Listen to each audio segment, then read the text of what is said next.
Hey guys, this is a new little thing we're going to do here every Monday or maybe Tuesday, just do a little weekly review of what's been going on, and lucky enough to start off with a pretty good episode, I reckon. Well, if we're going to do an episode, you might as well do it after Group 1 winner, Thomas. Pretty special day. Obviously, I've seen it firsthand here, been working for you a couple of years, pretty special to get the first one on.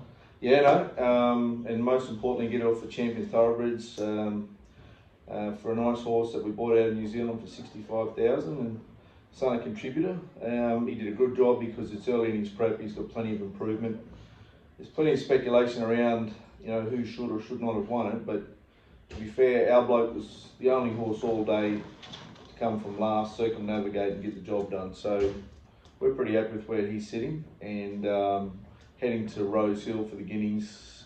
He's got nice improvement. If he can draw a gate, there's no reason why he couldn't continue on his winning way. We've always thought he'd probably be a better horse at Rose Hill, haven't we? Well, we're desperate to get to Rose Hill, and this has always been his target race. So to pick up a Group 1 along the way when he's got significant improvements, just a bonus, I think. I nearly capped the day off with a Abdullah O'Shea double in the last, just missing Rock Clock. Yeah, she did a good job. The only thing is with her, she probably likes a bit of room. When she got cluttered up, just didn't quite finish off as we'd like. So there's only a head in it, but she's got a good race in it. She's going to go to Paddock now for a week, and we're going to set her for a little Group 3 race in Queensland from fillies and mares in May. So, no doubt she's got a black type back in. A little sneaky run from Ron Lower back in the field, just crying out further now. Yeah, once she gets to a mile and a half, I think she's got a foot on the tills, probably something like the Chairman's or so. She's ready to go. And just looking back there in the week, had a nice little double at Warwick Farm. The Grease had capped off a pretty good campaign. She's gone to the paddock for a couple of weeks, latter winter.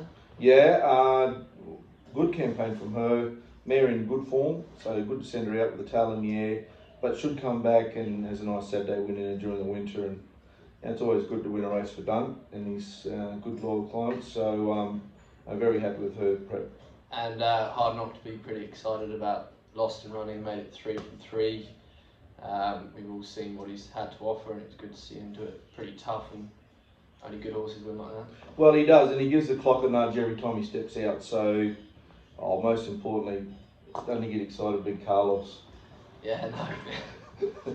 He got a double as well. Double on the day with the big man. I know he would have ripped apart when he got to the CrossFit the next day. I'm not sure he's at the CrossFit. I think he might have stayed the overnight. No, that was very good. Sort of small but select team running this week. Bit of quality there though. Got on the midweeks, just the one Bless, but he's a horse that's always shown us a lot, and maybe coming together. Foot on the till, and big performance first up, and seems to have improved since. So that's on Wednesday, and then into the weekend, just a 2 at Rose Hill. All Saints Eve, big chance for the Cornwall. Well, it's been a target race, got in at the right weight, would love to draw a gate, and there's no reason why she couldn't get a Group 1, maiden Group 1 away. But it's a hard race for Cornwall to win, but she's ready to do well. Yeah, and in the Magic Night, Robadera is excellent first up, probably looking like the strongest fillies race it came out of. Well, it came out of a very strong race, and she acquitted herself really well. I would imagine none of the ones that beat her home the other day in the Sweet Embrace will line up in the Magic Night, so there's no reason if she was to win, she'd probably make her way in the slipper. Very good. And just touching on the slipper, we've got some interesting field this year. You've obviously been watching all the lead-ups. Any strong opinion on which one you'd like to train? Well, I think the slipper winner went round on Saturday, and Gigi'd love to be Henry Field and Newgate. I reckon they've got a mortgage on it. So I agree. The Colts seem to be far advanced on the fillies this year. But if there is going to be a sneaky filly, the big whopper dude, Sarge, you can see the big man there. He's declaring it.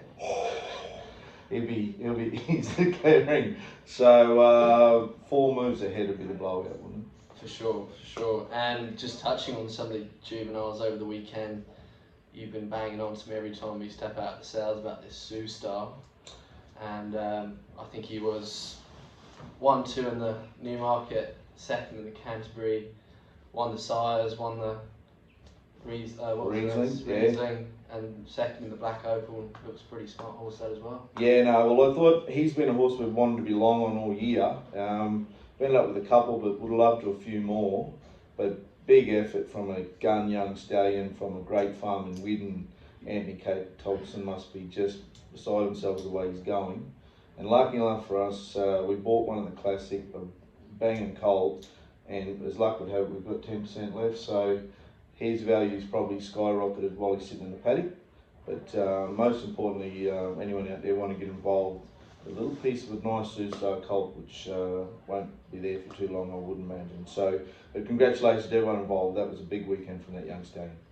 Well, that was about it anyway. Sort of short, sharp wrap up, and any feedback be positive going forward. We're willing to be open and give a bit of insight into what's going on. Best of luck, buddy. You don't mind.